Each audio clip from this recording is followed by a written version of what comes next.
So yan mga ka-farmers, nangitlog na yung ating Black Australorp. So yan mga ka-farmers, yung unang itlog ng ating Black Australorp. Yan, maliit pa.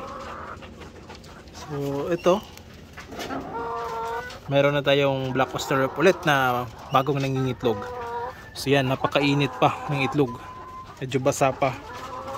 Alright.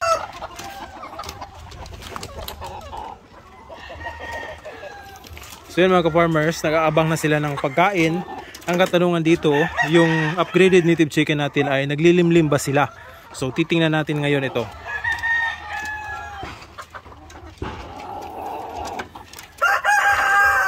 So ito mga ka-farmers, meron tayong itlog dito ng abuhin natin.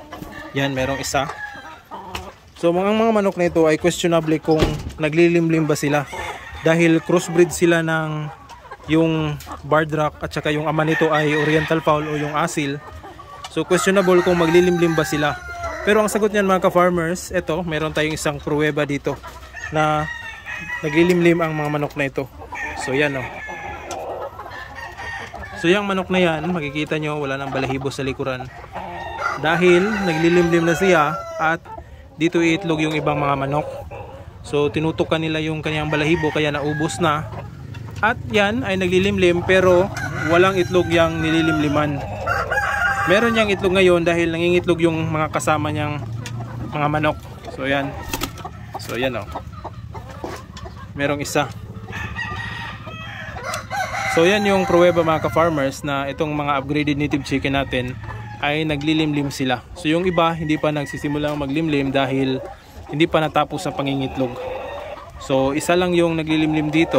Ayun. So ang gagawin natin dyan ay baka bukas kukunin natin yan, papaliguan.